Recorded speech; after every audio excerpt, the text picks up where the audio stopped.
Now, with the distribution of the COVID vaccine underway, the next challenge becomes how to make people feel more comfortable with returning to offices and other places. It's where air purifiers could come into play. And the reason why my next guest is seeking emergency approval from the FDA to help fight the pandemic. For more, I'm joined by Urso. He's the chairman and CEO of ActivePure Technologies.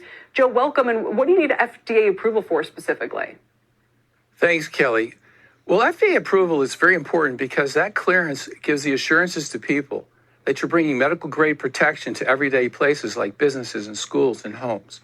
And in fact, Kelly, we already have it with our Aeris Medical Guardian, where we demonstrated enormous kill rates against RNA viruses and other pathogens. And we're now bringing it to the FDA to approve us for our specific tests on the SARS-CoV-2 virus, both in the air and on surfaces. I'm reading your client list already is impressive. If it includes the Cleveland Clinic, MLB, universities, Mississippi State, state capitol buildings. So it would seem like word's getting around regardless, right? Well, it is slowly, but I'd say we're just scratching the surface on it. And there's a lot more work to do to try to help people get back to life as we know it.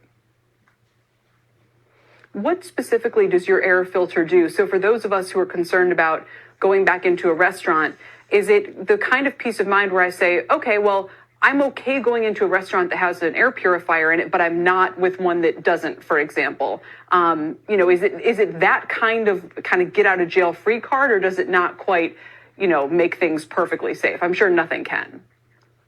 Well, let's say this, it complements other solutions, but in a material way.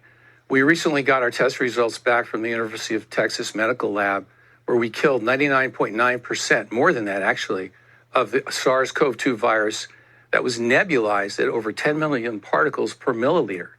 We killed them in just 3 minutes. And that kind of protection, that kind of real-time protection that basically attacks the virus at its source, literally as it's coming out of your mouth, creates an enormous safety net. And while nothing's perfect, God help you if someone should cough in your face or something like that, It could be problematic, but it would make a material difference in giving peace of mind to help businesses reopen.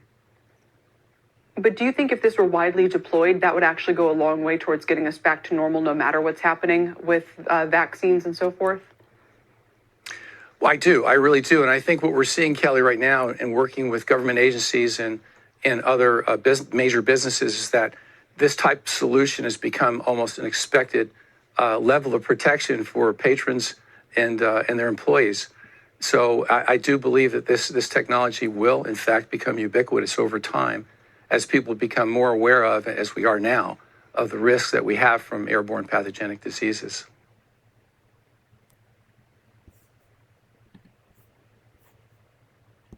So, Kelly,